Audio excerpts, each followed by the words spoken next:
리걸마인드 연구소입니다. 청와대 브리핑을 분석해 보기로 하겠습니다.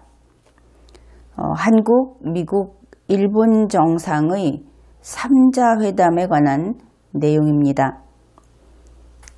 오늘 교재라고 할 수 있는 것은 여러분이 청와대 홈페이지에 가면 브리핑이 있습니다.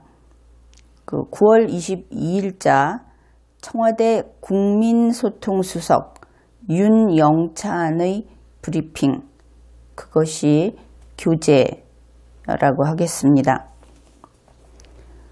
청와대 브리핑을 우리가 함께 읽어보면서 지금 브리핑의 제목이 청와대 국민소통수석 윤영찬의 브리핑, 이렇게 제목이라기보다는 누가 작성을 했고 청와대 어떤 부서에서 그 브리핑을 올렸고 한 것들을 알려주는 제목을 읽었습니다. 여기에서 우리가 청와대 국민소통수석이라는 이름과 윤영찬이라는 이름이 나란히 붙어 있는데, 그러면은 이 두 개의, 하나는 직위이고 하나는 개인의 성명이고, 그런데 이 두 개를 함께 부를 때에는 어떤 순서로 불러야 하는지 그 부분을 먼저 이야기하겠습니다.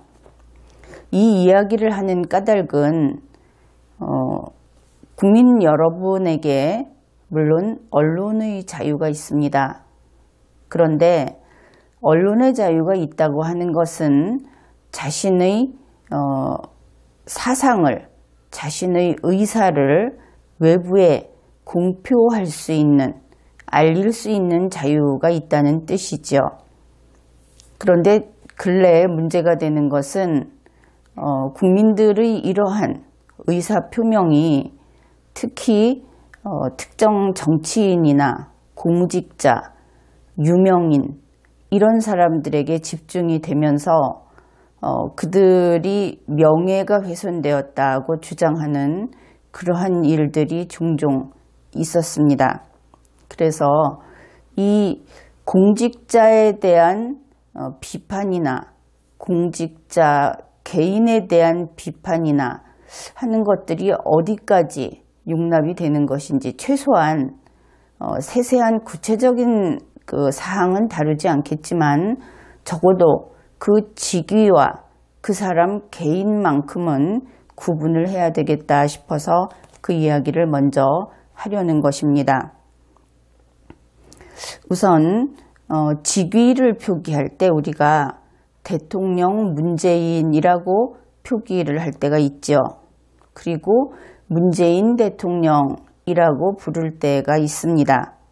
그런데 이 두 가지는 법적인 의미 혹은 우리 국어상의 의미가 다릅니다. 대통령 문재인 이렇게 되면 대통령이라는 것이 주가 되죠. 그래서 뒤에 문재인이라고 하는 자리는 원래 괄호로 남겨놓고 그 속에 그때 다른 이름을 바꿔 넣는 것으로 보면 그것이 더 일반적인 모습입니다.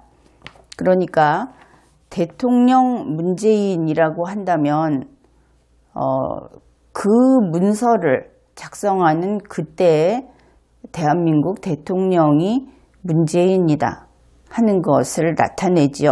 그러니까 대통령이라는 직위에 현재 임명되어 있는 자가 문재인이다, 이렇게 되는 것입니다.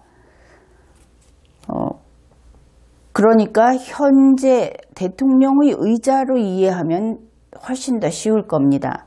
국가에는 대통령의 의자가 한 개 있죠. 그 의자에 2017년 현재 문재인 씨가 그 의자에 앉아 있습니다. 그러면 현재 대통령에 임명되어 있는 자가 문재인이 되겠죠. 그러나 그 대통령의 의자는 문재인 씨의 것이 아닙니다. 이것은 분명하죠. 그래서 현재라는 그 시간적인 제한이 앞에 붙어 있으면서 문재인은 대한민국 대통령이다. 그러면 화살표가 이런 방향으로 흐르게 되면 참이 됩니다. 거꾸로 대한민국 대통령은 문재인이다 하고 거꾸로 화살표를 그어도 역시 참이 됩니다. 왜냐하면 앞에 현재, 즉 2017년 현재라고 하는 제한이 붙어 있기 때문이죠. 그런데 여러분은 아마도 대통령 문재인보다는 문재인 대통령이라는 것이 더 익숙할 겁니다. 항상 지금까지는 사람 이름을 앞에다 두고 그 사람 이름 뒤에 직위를 붙여서 사용을 했죠. 그렇게 하면서 그 개인이 뒤에 직위가 붙어 있지 않은 다른 일반 국민보다는 돋보이고 더 훌륭하고 그런 사람으로 인식하고 대우하는 것이 지금까지 거의 습관처럼 되어 있었기 때문입니다. 그런데 거꾸로 된 경우를 한번 봅시다. 문재인 대통령이라고 하게 되면 문재인이라는 사람이 중요하죠. 문재인이라는 사람은 살아있는 동안 바뀌지 않습니다.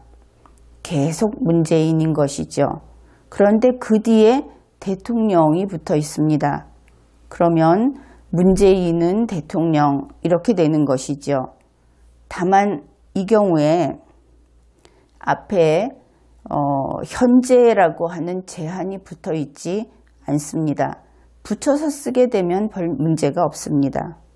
그러면 대통령의 의자라고 하는 것이 있을 때 이 현재라고 하는 제한이 없게 되면 그 의자가 문재인의 의자로 되어버립니다.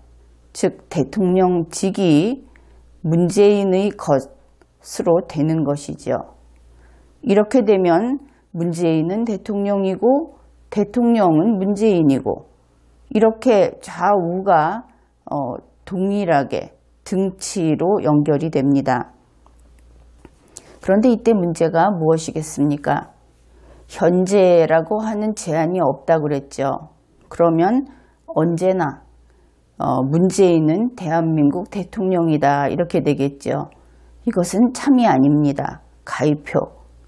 그렇다면 거꾸로 대한민국 대통령은 문재인이다. 언제나. 이것도 역시 가위표가 되죠. 그래서 문재인 대통령이라고 해서 이름을 앞에다 쓸 때에는 현재의 문재인 대통령, 현직 문재인 대통령 이런 식으로 써주어야 방금 보았던 것과 같은 그 의미가 전혀 다른 것으로 되는 그런 경우를 피할 수 있게 됩니다. 그러면 대통령 문재인 예를 들어서 지난번에 그 장관 조윤선 국회에 나갈 때도 이렇게 되어 있죠. 그 서명을 할 때는 항상 어느 부 장관 누구 이렇게 해서 뒤에 괄호로 개인의 이름은 그 당시의 현직인 사람이 자기 이름을 서명으로 써 넣는 것입니다. 그래서 가장 그 안전한 표기법은 방금 우리 청와대의 경우에 국민소통수석 윤영찬 이렇게 붙여주는 것이 정확한 그 격식에 맞는 것이고 이렇게 했을 때는 뒤에 또 다른 그 존칭을 붙일 필요가 없습니다. 당연히 대통령 문재인 이때도 존칭을 붙일 필요가 없고 물론 거꾸로 문재인 대통령 이 뒤에도 다시 님자를 붙일 필요가 없죠. 자, 이렇게 해서 직위를 어떻게 표기할 것인가를 살펴보았는데 이 직위표기법에는 또 다른 그 중요한 의미가 숨어 있습니다. 서두에 지금 국민들하고 국회의원하고 국회의원이 국민을 명예훼손죄로 고발을 한 사건들도 많이 있고, 거꾸로 정부에서도 그런 일들이 있고, 근데 이 많은 고발 사건들이 실은 양쪽 다 도를 넘은 그런 경우가 있습니다. 그래서 대통령 문재인의 경우를 생각해 봅시다. 대통령 문재인은 그 문재인 개인이 아니라 대통령인 문재인을 가리키죠. 그래서 대통령 문재인을 국민이 비판을 하게 되면 이것은 그 대통령의 의자에 앉아 있는 공무원, 그 국민의 공복이다 이렇게 이야기를 하는데, 그를 비판하는 것입니다. 그래서 이 경우에는 명예훼손죄가 성립되지 않습니다. 대통령 자리에 앉아 있는 사람에게 대통령 자리에 앉아 있는 사람으로서 비판을 하게 되는 것은 그 개인의 명예가 거기에 있는 것이 아니죠. 요즘 대통령 명예훼손, 대통령의 존엄을 거스르면은 처벌을 하자, 이런 이야기를 가끔 드물지만 듣게 되는데, 그것은 터무니없는 이야기입니다. 대통령은 존엄한 존재가 아닙니다. 왕도 아니고 또 국민 위에 있을 수도 없고 대통령의 명예라는 것은 없습니다. 다른 나라에서 대한민국 대통령을 모욕한다든지 하게 되면 그것은 대통령의 명예가 아니고, 그러니까 문재인 씨의 명예가 아니고 대통령의 의자의 명예를 침해하기 때문에 국가 차원에서 대응을 하게 되는 것이죠. 그런데 거꾸로 문재인 대통령이라고 했을 경우 그때를 생각해 봅시다. 문재인 대통령이라고 했을 때는 문재인이라는 사람이 앞에 나와 있죠. 그래서 이 문재인이라는 사람은 자연인인 문재인이 있고, 그 다음에 대통령이라는 공무원직을 그냥 문재인을 붙여서 부를 때가 있고, 이렇게 되겠죠. 그래서 문재인 대통령이라고 했을 때 대통령의 의자에 앉아있는 문재인 씨를 가리킨다면 그것은 앞의 경우하고 비슷합니다. 그래서 이때는 그 명예훼손죄가 성립되지 않습니다. 그런데 이제 자연인 문재인이 있겠죠. 이 문재인이라고 하는 신체가 하나밖에 없는데 그 사람에게는 개인으로서의 생활, 그 개인으로서의 법적 지위가 있고 또 대통령직을 수행하는 공무원으로서의 법적 지위가 있고 이렇게 겹쳐져 있습니다. 그 중에서 이 자연인인 문재인 씨를 비판을 하게 되면 대부분은 명예훼손죄가 성립되지 않습니다. 비판 정도는 자유롭게 해야 되고, 더구나 그 공적 인물론이라는 것이 있어서 그 공적인 활동을 하는 사람은 좀 더 그 참아야 하는 수인 한도라고 하는 것이 더 높습니다. 그래서 개인의 경우에는 그날그날의 기분에 따라 다투고 싶은 부분도 있고 하겠지만 그 공적 인물로서 그런 것을 참도록 법은 그렇게 다루고 있습니다. 그런데 이때 문제가 되는 것은 자연인인 문재인 씨를 비판이 아닌 비난을 하게 되는 경우, 개인적인 개인사를 들춰서 비난을 하게 되는 경우, 이럴 때에는 명예훼손죄가 성립될 수 있습니다.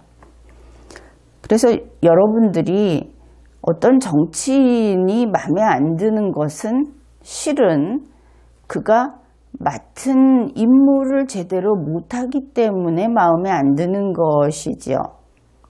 가령 국회의원이면 국회의원의 임무, 대통령이면 대통령의 임무를 제대로 하지 않아서, 혹은 정부에 있는 공무원들의 경우에는 그 정책이 마음에 들지 않아서 이래서 비판을 하게 되죠.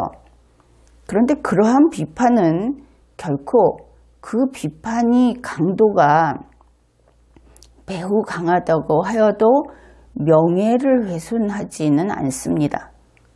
그런데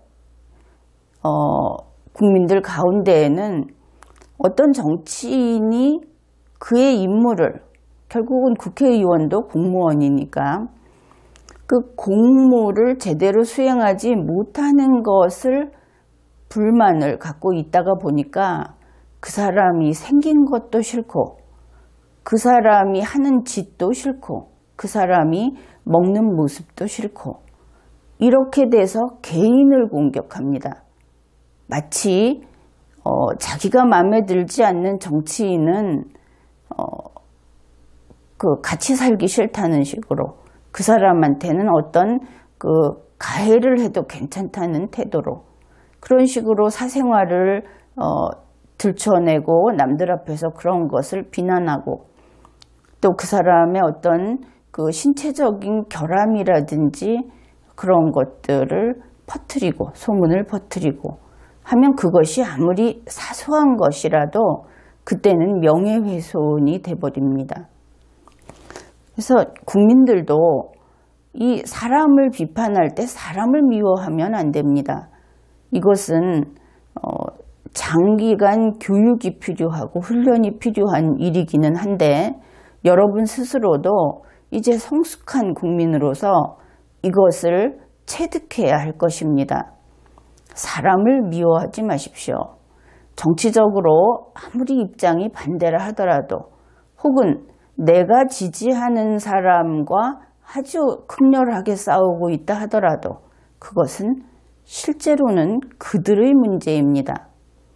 그리고 그 대통령으로 있을 때 그가 마음에 안 들어도 그가 그 임무를 마치고 퇴임을 하게 되면 그냥 하는 말로 옆집 아저씨, 우리 동네 사는 어떤 유명한 사람, 이렇게 되고 마는 것이죠.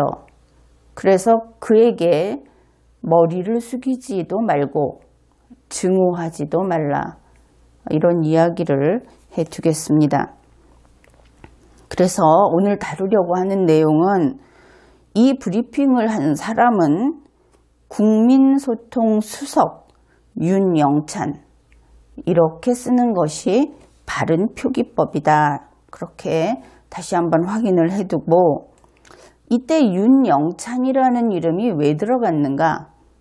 그것은 만일 국민소통수석이 여럿이라면 그 책임 소재를 분명히 해야 하겠죠. 여럿이 아니라고 하더라도 자기의 책임하에 이 브리핑을 한다는 의미로 성명을 썼다, 이렇게 보면 되겠습니다. 이제 9월 22일자 윤영찬 수석의 브리핑 내용을 한 문장씩 다뤄보겠습니다. 한미일 정상 간의 만남을 둘러싼 악의적 보도에 관련해 해당 언론사와 일본 정부에 강한 유감을 표명합니다. 이것은 우리나라 문재인 대통령과 미국 트럼프 대통령, 일본 아베 수상이 뉴욕에서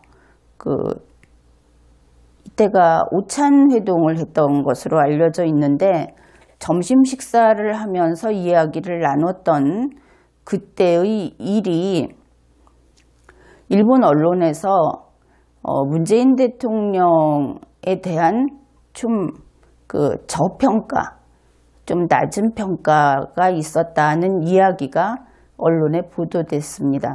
그리고 그것이 다시 우리나라 언론에서 일본에서 그런 이야기가 있다고 다시 보도가 되었던 그 사건입니다. 이제 이 문장을 보면은 악의적 보도 이랬습니다. 악의적 보도는 악한 의도를 지닌 보도 이렇게 되겠죠. 그러면 악한 의도를 지닌 보도는 허위 보도일까? 이 부분부터 우리가 따져야 하겠습니다. 허위 보도와 악의적 보도는 구분이 됩니다. 허위 보도는 허위 보도 자체로서 비난을 했겠죠.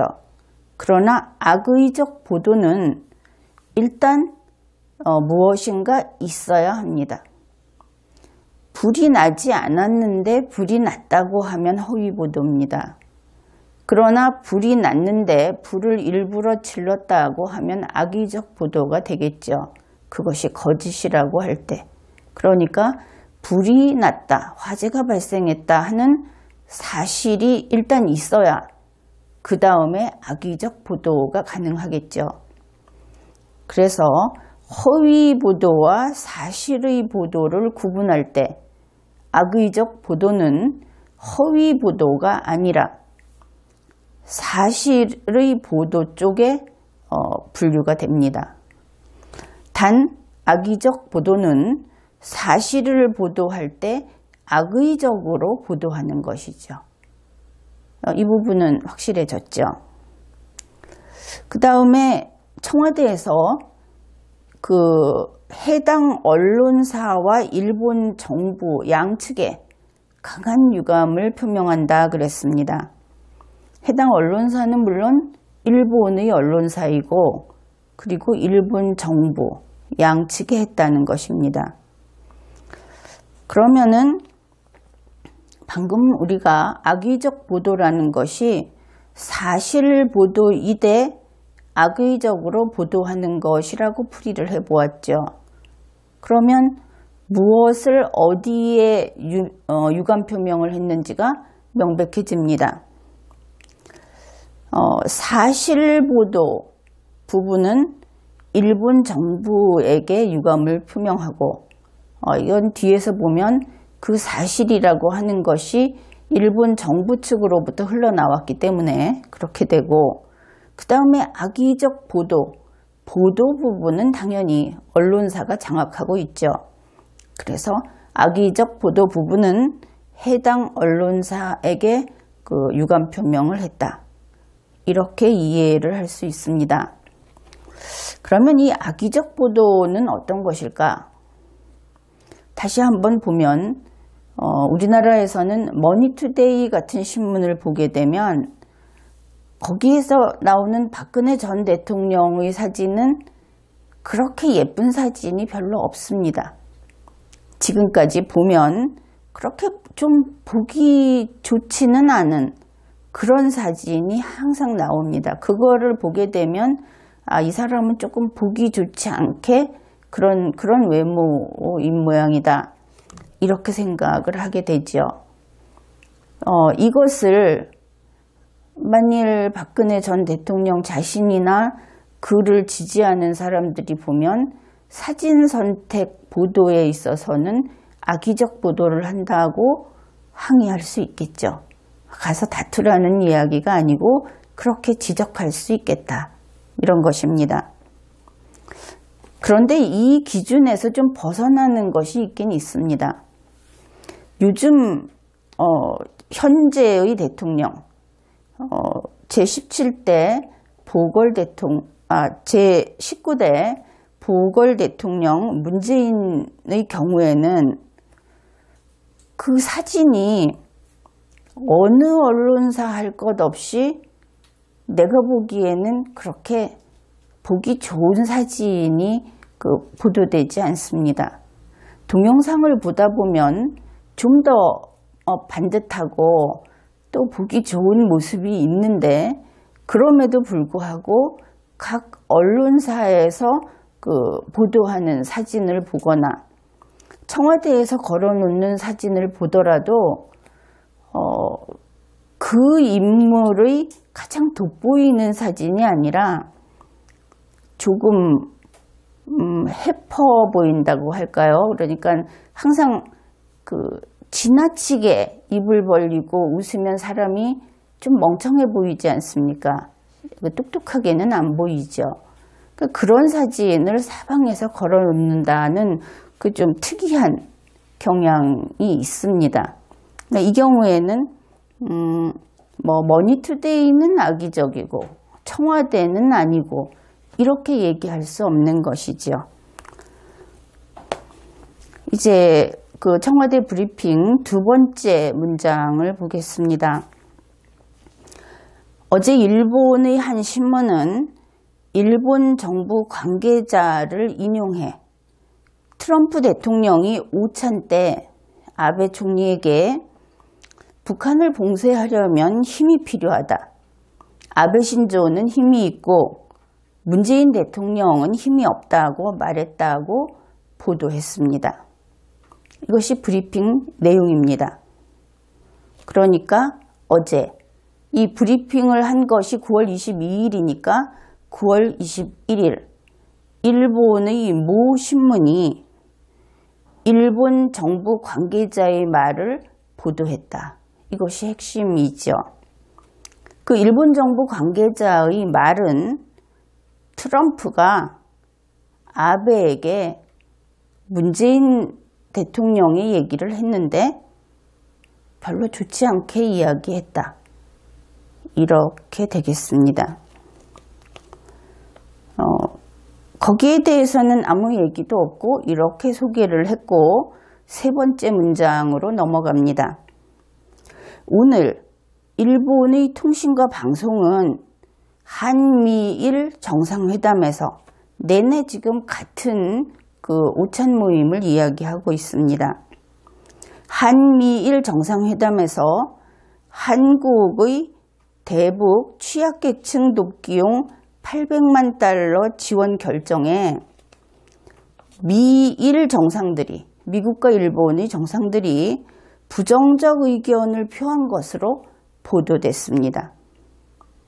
그러니까 어제는 트럼프 대통령이 아베 총리에게 문재인 대통령은 힘이 없어요. 이렇게 이야기를 했다는 것이고, 오늘은 일본의 통신과 방송들이 그 같은 날 트럼프 대통령과 아베 총리가 한국이 북한에 800만 달러 지원하는 거에 대해서 무엇인가 나쁘게 부정적으로 이야기를 했다. 그런 내용입니다. 그런데 다음 문장을 보면 특히 아베 총리를 수행하는 관계자는 트럼프 대통령이 상당히 화를 냈다고 말했다고 보도했습니다. 그러니까 세 사람이 점심 식사를 하는데 물론 그 수행원도 있고 여럿이 그 배석자도 있고 하니까 좀 떨어져 앉아 있었겠죠. 그런데 그 한국과 미국과 일본의 그 대통령이나 수상이 모여서 식사를 하는 자리에서 한국 대통령만 따로 놔두고 미국 대통령과 일본 수상이 이런 이야기를 했다는 것입니다. 북한에 돈을 지원하다니 마음에 안 들어 라든지 또 트럼프 대통령이 지금 같을 때 이렇게 북한에 돈을 보낸다는 게 화가 난다고 화를 냈다. 이러한 보도가 있었다. 그러면 여기까지를 보게 되면 우리는 진위는 모릅니다. 그런데 청와대가 지금까지 이렇게 하는 이야기가 뭐냐면 첫 문장에서 악의적 보도를 했다고 그랬죠. 허위 보도는 아니고 사실을 근거로 해서 좀 나쁘게 이야기를 한 것을 보도했다. 그렇다면 지금 여기에서 소개한 그 문재인 대통령은 힘이 없다. 또는 대북 지원 800만 달러 하는 거, 지원하는 거 싫다. 트럼프 대통령이 상당히 화를 냈다. 이 세 가지의 내용 가운데 그 정도는 모르겠으나 그와 비슷한 어떤 사실이 있었다는 것이 이 브리핑 첫 문장에서 밝혀졌죠. 단지 이러한 어떤 정보가 있었는데 그것을 문재인 대통령한테 마이너스가 되는 식으로 보도를 했다. 그죠? 막연히 이 브리핑을 하는 사람은 그의 의도는 이런 것이다. 우리가 그렇게 이해를 할 수 있습니다. 이제 지금까지 한 일종의 사실관계에 해당되는 것인데 거기에 대해서 청와대의 입장이 나오기 시작합니다. 그 부분을 잘 살펴보기로 하죠.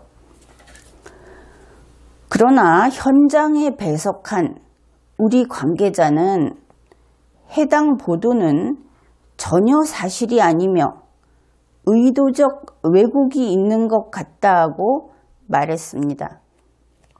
지금까지 있었던 일본의 신문과 일본의 또 다른 언론과 방송이 보도한 그 모든 내용에 대해서 청와대가 정면으로 반박하는 것은 이 문장 하나밖에 없습니다.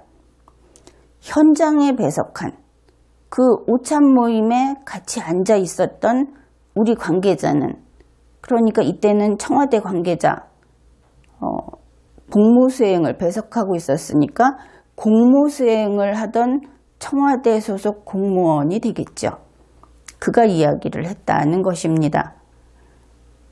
뭐냐 하면 해당 보도는 앞에서 3건을 이야기했는데 그 중에 어느 것이라고 특정하지는 않았습니다.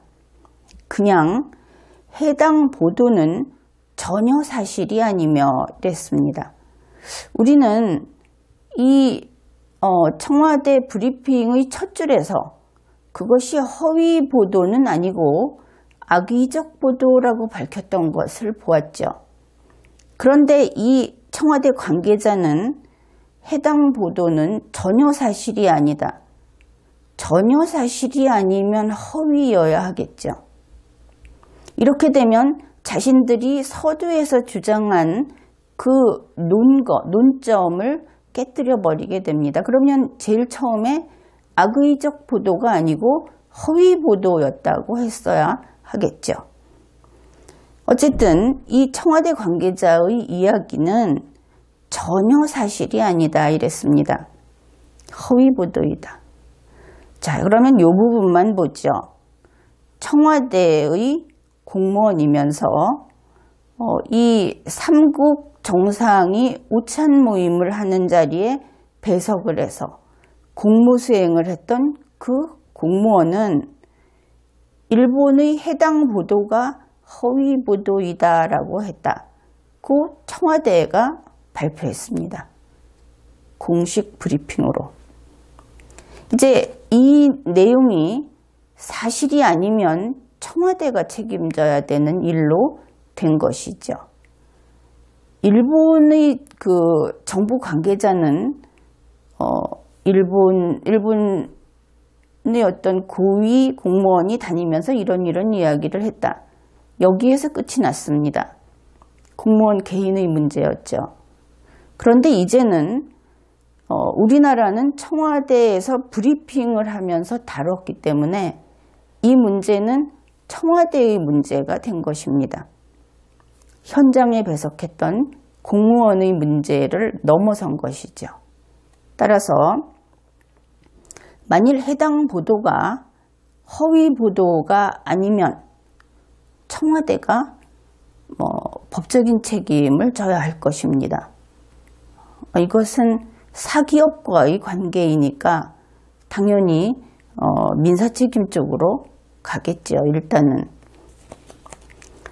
그 다음에 의도적 왜곡이 있는이라고 했습니다. 그 현장에 배석했던 청와대 관계자가 의도적 왜곡. 의도적이라고 하는 말은 특정 목적을 지닌 이런 뜻입니다. 이 특정 목적을 지닌 의도적이라고 하는 말은 당연히 사전에 모의된 이라는 것을 내포하죠. 그러면 일본의 이 신문사, 언론사, 방송사 하는 곳에서 사전에 이렇게 왜곡하기로 사전에 모의가 돼서 그러한 일을 했다 이렇게 되겠죠. 게다가 의도적 왜곡이라고 했기 때문에 이제는 악의적 보도가 아니라 왜곡 보도가 되었습니다. 왜곡 보도는 유책한 행위입니다. 악의적 보도하고는 성격이 다르죠.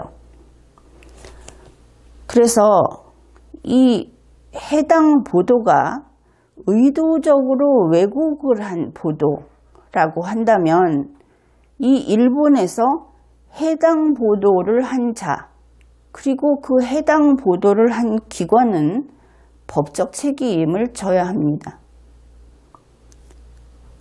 청와대가 브리핑으로 이것을 밝혔기 때문에 청와대는 반드시 이 해당 보도를 한 자와 기관을 상대로 법적인 책임을 묻고 다투어야 할 것입니다. 게다가 브리핑을 해서 우리 전 국민이 알게 되었기 때문에 여기에 대해서는 공개적으로 이 일들을 진행해야 하겠습니다. 그런데 이 문장의 끝부분이 좀 석연치 않습니다. 현장에 배석한 우리 관계자는 해당 보도는 전혀 사실이 아니며 의도적 왜곡이 있는 것 같다고 말했습니다. 이렇게 브리핑을 했습니다. 있는 것 같다.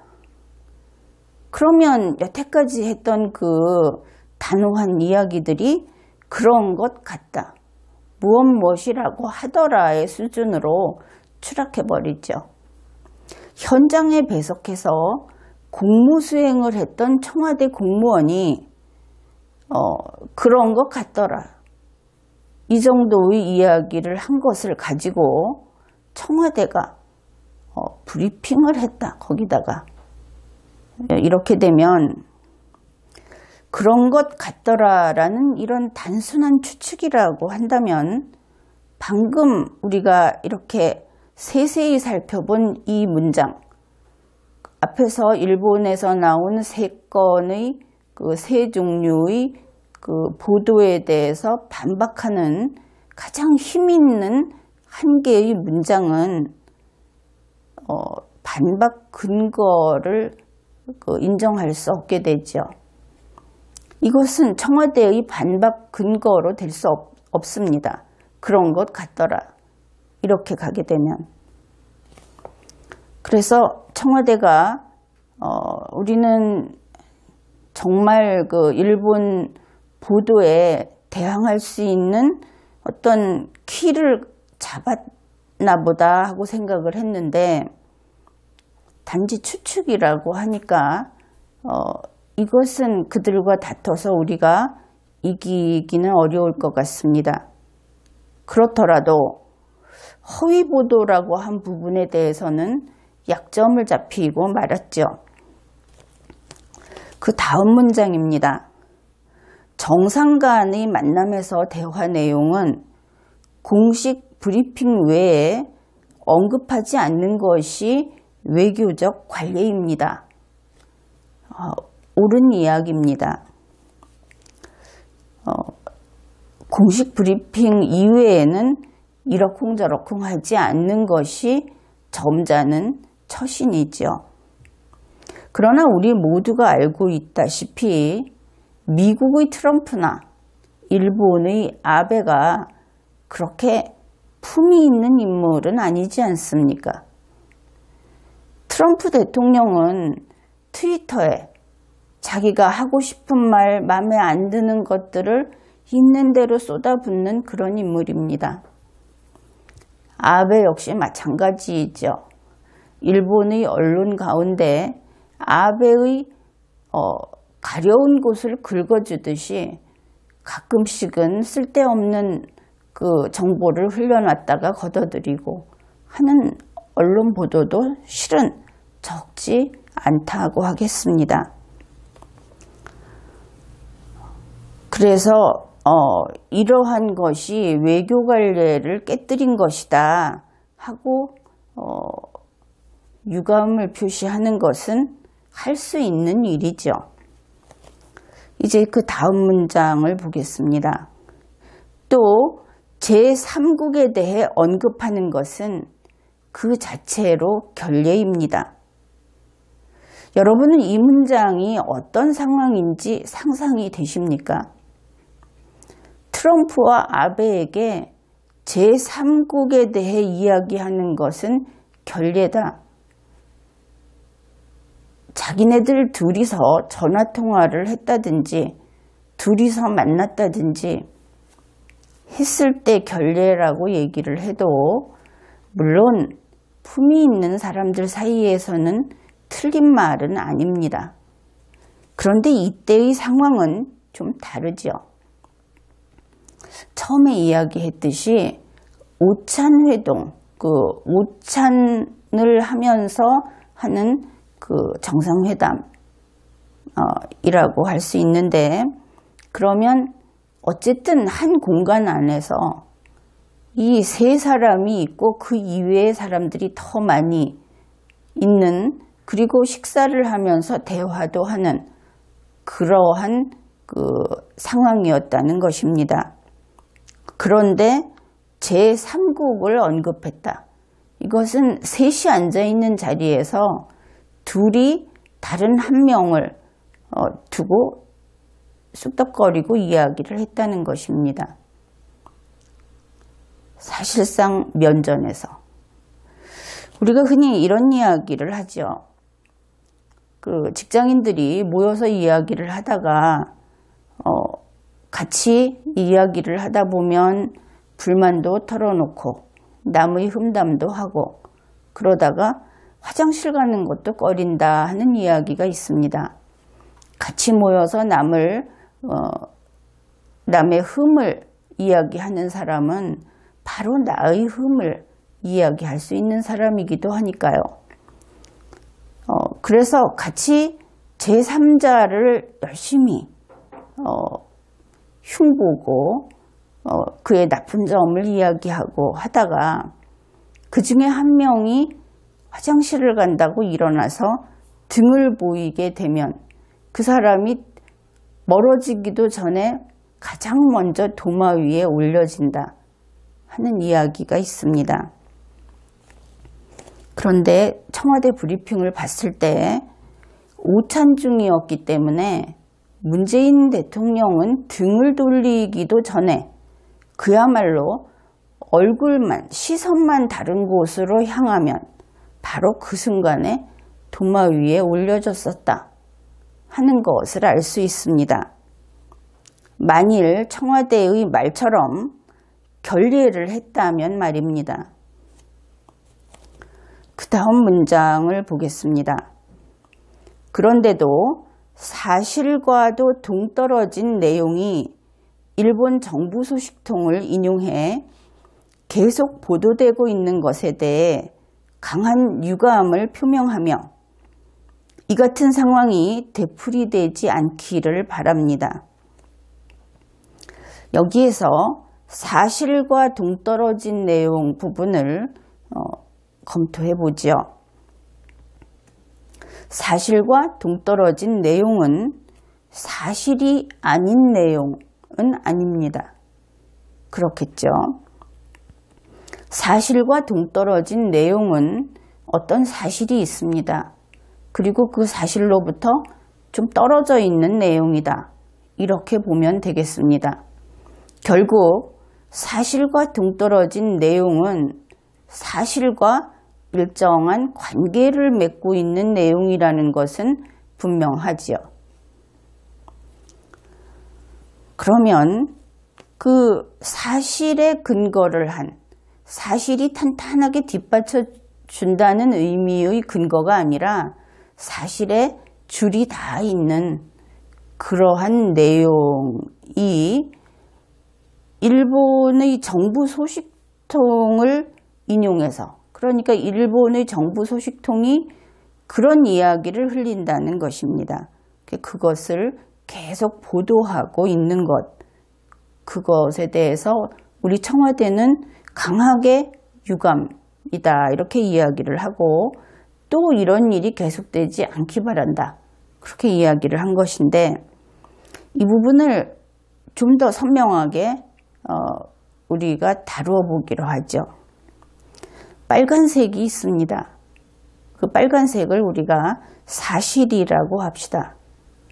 그런데 그 빨간색과 관계가 있는, 물론 초록색이 될 수도 있고 핑크색이 될 수도 있습니다. 색깔이 얼마나 다르냐가 아니고 관계가 있는 것이죠. 초록색은 차가운 색으로서 더운 색과의 관계가 있는 것이고, 핑크색은 같은 붉은색으로서 좀 더 진하고 흐린 관계가 있는 것이고, 이 관계란 다양하게 다양한 곳에서 그 관계를 찾을 수 있습니다. 그래서 가령 빨간색이라는 사실이 있습니다.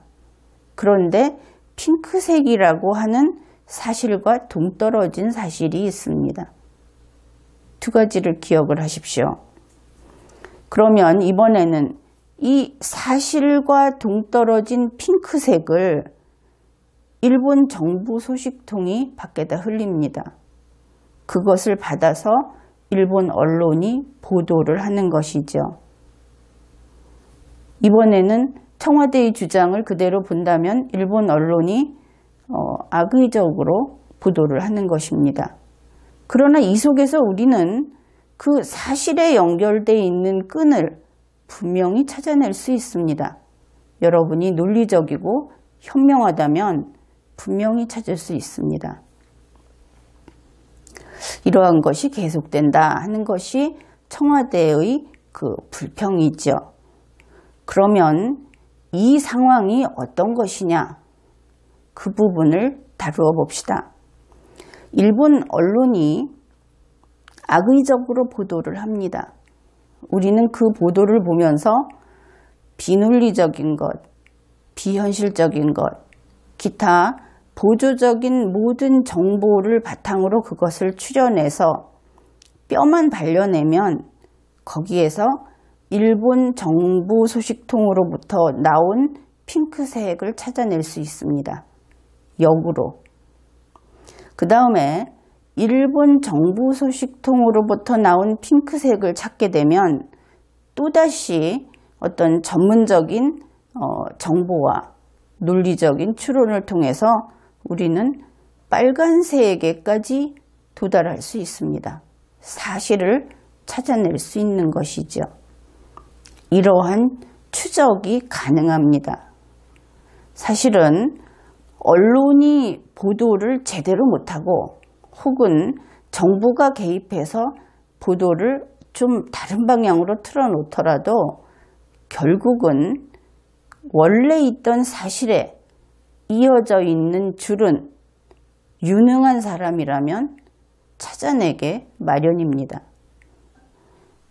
어쨌든 이러한 그 구조를 지닌 일련의 보도 사건에 대해서 우리 청와대는 강한 유감을 표시하고 이 상황이 또 일어나지 않도록, 이런 상황이 또 생기지 않도록 바란다고 이야기를 했습니다.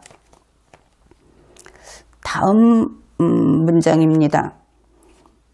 이 같은 행태가 한일 간의 우호적 관계에 악영향을 끼칠 수 있음을 우려하는 바입니다. 청와대가 일본에 경고를 했죠. 그런데 이 문장도 우리 청와대에서 나오는 문장들이 항상 그렇듯이 도대체 누가 행동하는 자이고 누가 그 행동의 효과를 받는 자인지가 뒤섞여 있습니다. 아주 그것이 잘 드러나 있는 문장입니다. 한국과 일본의 관계를 살펴보기로 하겠습니다. 우리 청와대는 한국과 일본이 우호적 관계라고 이야기를 합니다. 어떤 우호적 관계인가?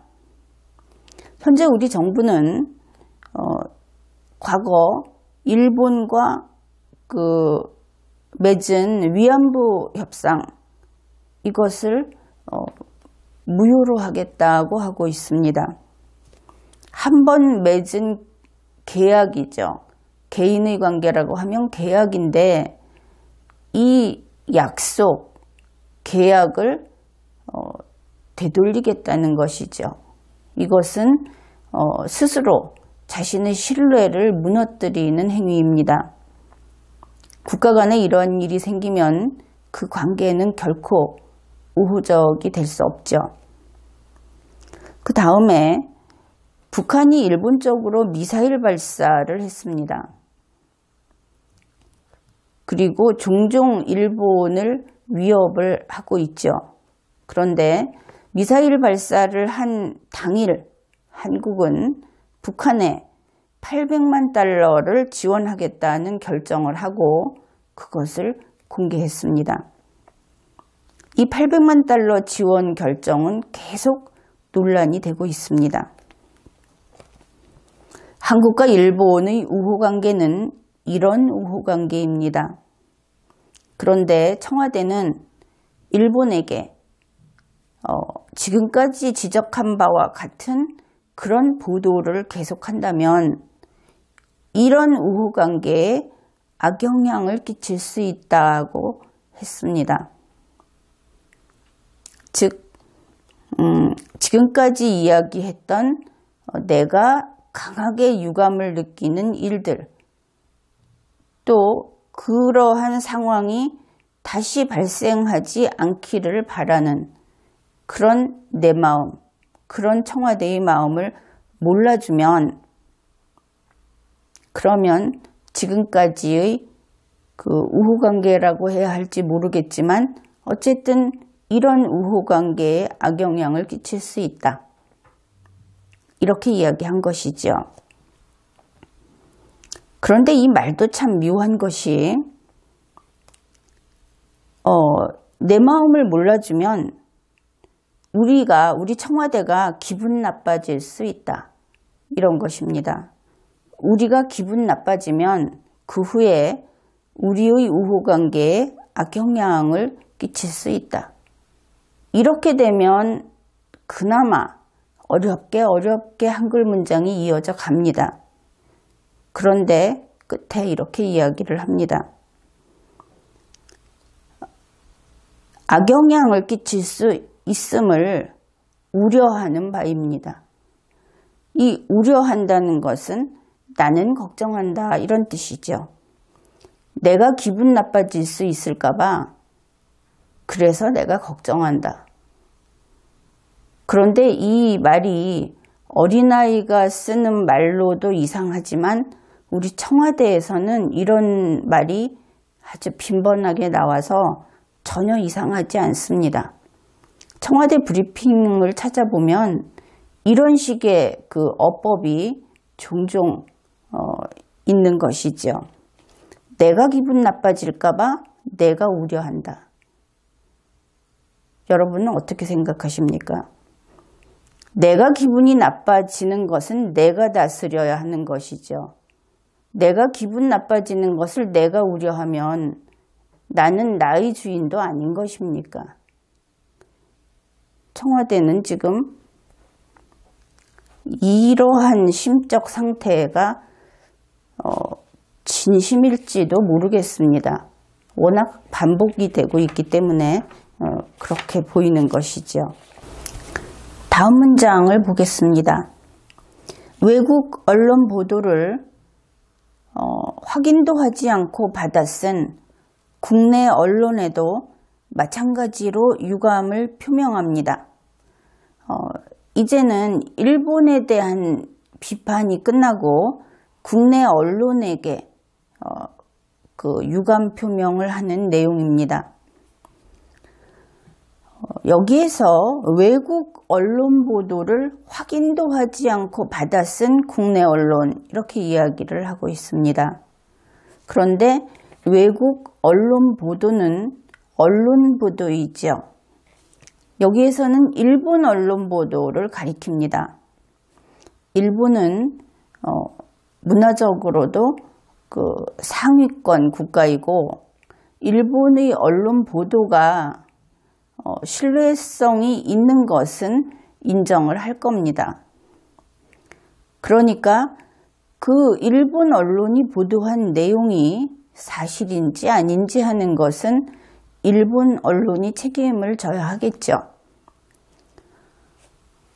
그리고 그 일본 언론에 대해서 일본 정도의 나라, 거기에서 그 인용을 했던 그 언론사 정도의 그 보도에 대해서는 우리가 일반적으로 신뢰를 이 정도 할 수 있다 하는 그 수준을 벗어나지 않으면 외국 언론 보도를 인용해서 쓴 것에 대해서 비난을 할 수 없겠죠. 그런데 청와대에서는 여기서 한 걸음을 더 나갑니다. 외국 언론 보도를, 그것도 일본 언론 보도를 확인도 하지 않고 받아 썼다고 하는 것입니다. 그렇다면 그 언론 보도를 언론사의 이름을 걸고 인용을 할 때에도 확인을 해야 되겠구나, 이런 것을 알게 되죠. 그렇지 않았다가는 이번처럼 청와대가 그 유감을 표시하는 브리핑을 내보낼 것이기 때문입니다. 무서운 일을 당하게 되는 것입니다. 특히 기자들은 한 곳에 모여 앉아서 이 굉장히 센 권력을 휘두르는 사람의 이야기를 이렇게 들으면서 좀 떨어야 하지 않겠습니까? 그리고 불과 나흘 전 이 문제로 이 자리에서 말씀드린 바 있는데 같은 일이 반복되고 있어 안타깝습니다.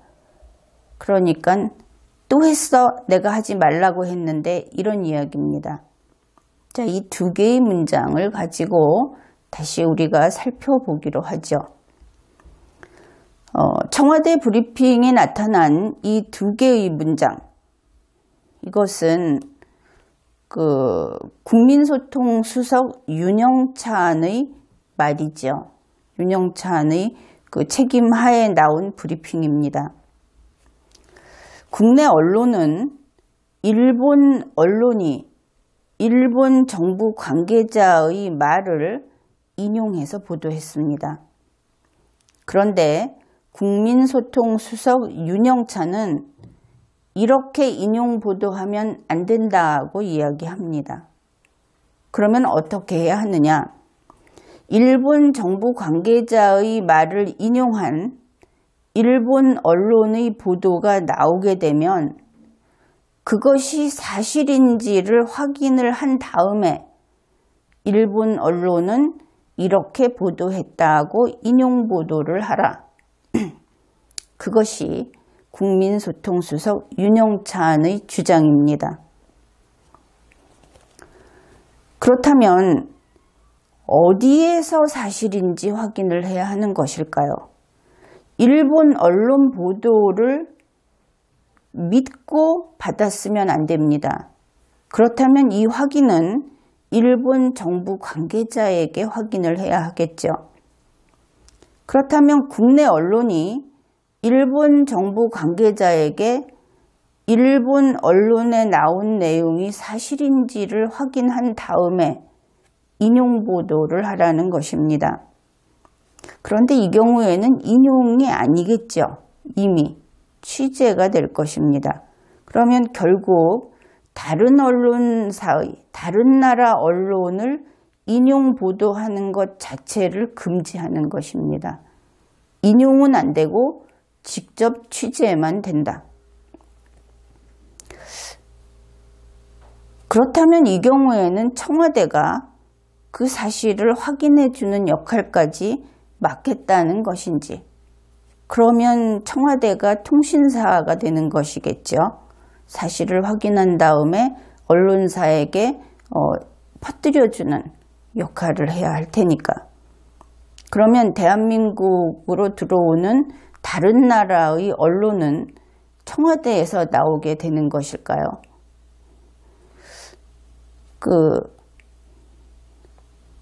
인터넷 사용을 국가가 통제하는 중국, 그것하고 굉장히 비슷한 모습이라고 하겠습니다.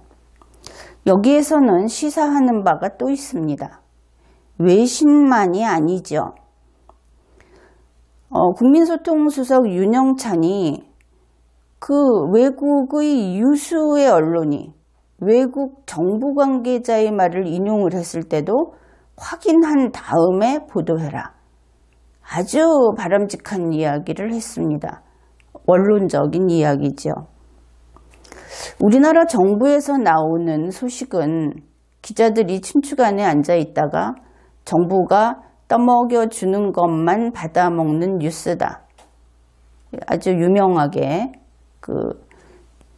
나쁘게 평가를 받고 있는 부분인데, 이번 이 브리핑을 기회로 청와대가 이것을 바꿀 생각인지 모르겠습니다. 우리 모두 기대를 해봐야 하는데, 그렇다면 한국 정부 관계자, 흔히 청와대 고위 관계자, 청와대 핵심 관계자라는 말로 언론에 등장하는 이러한 사람들의 말을 그들이 얘기했다는 것만으로 보도하면 안 됩니다. 청와대의 입장이 그렇지 않습니까?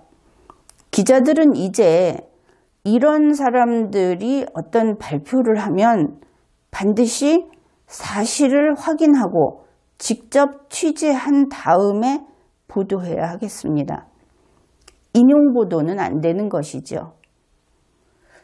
기자들이 좀 더 열심히 뛰는 시대가 되지 않을까 하는 생각이 듭니다.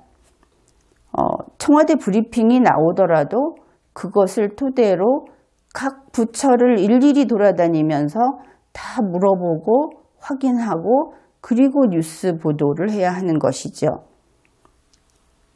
이 부분은 국민소통수석 윤영찬의 그 지적에 전적으로 지지를 보냅니다.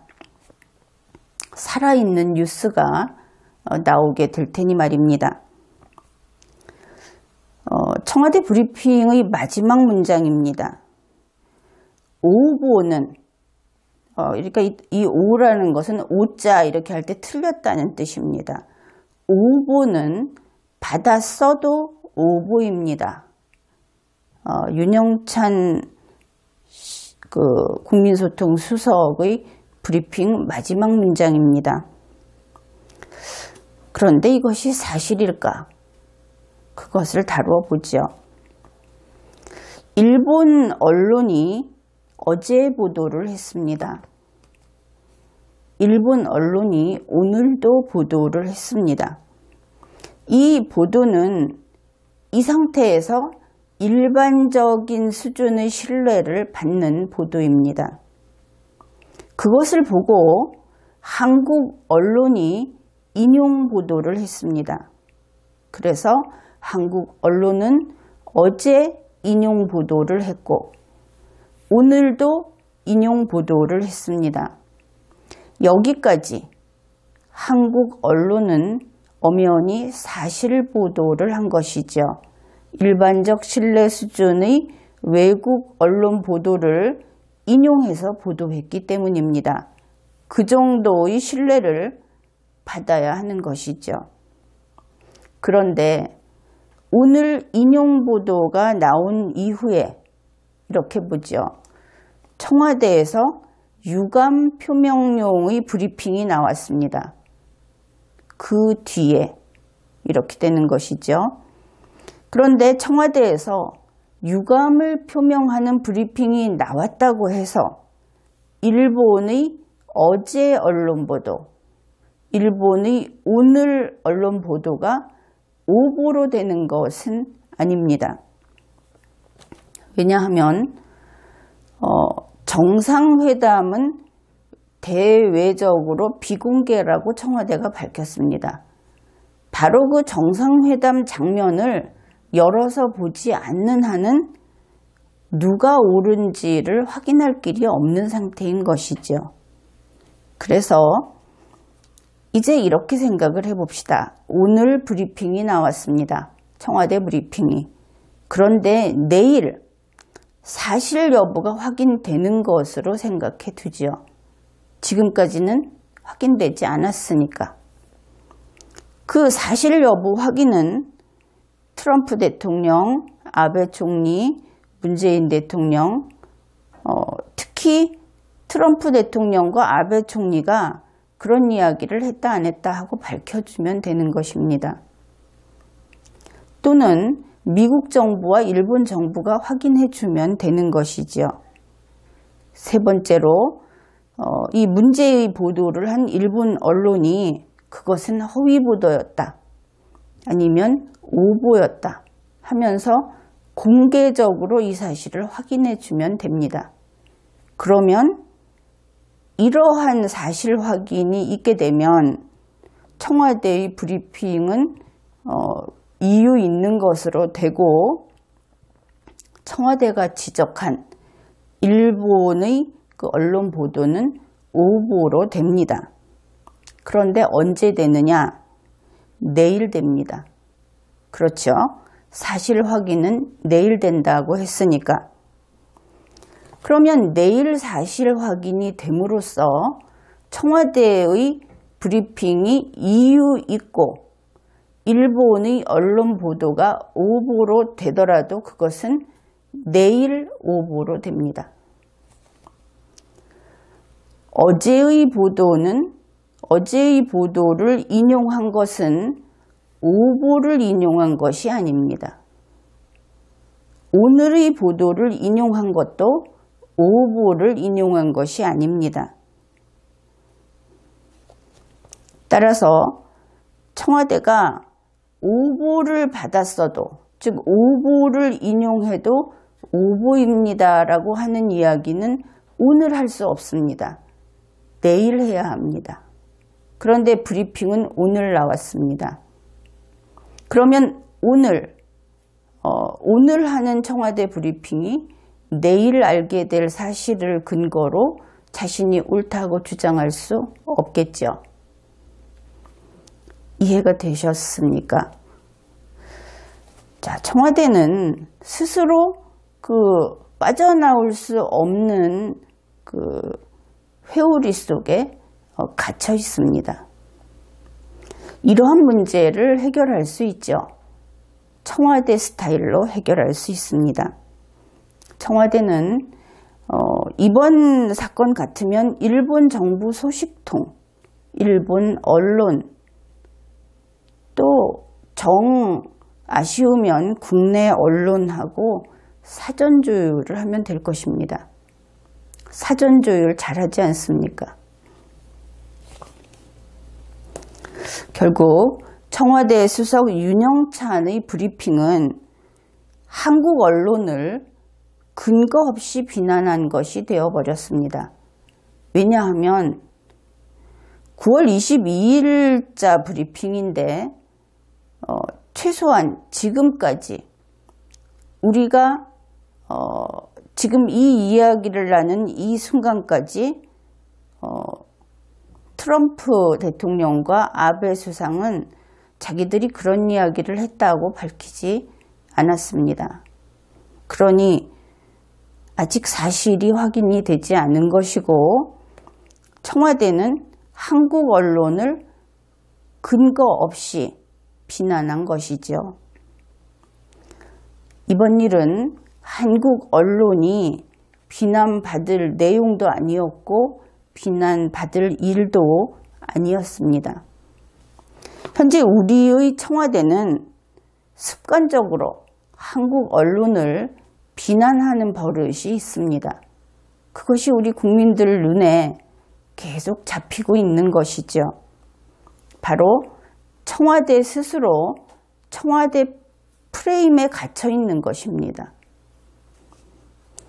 청와대는 우리 개인들에게 있어서 국민의 사상 및 언론의 자유를 통제하면 안 됩니다. 그것은 헌법 위반입니다. 그리고 청와대는 언론사의 보도를 이런 식으로 내용을 가지고 통제하면 안 됩니다. 그것은 청와대가 누구보다 잘 알고 있을 겁니다. 이렇게 해서 이번에는 청와대 브리핑을 분석해 보았습니다. 이번 회에는 여기까지 하겠습니다.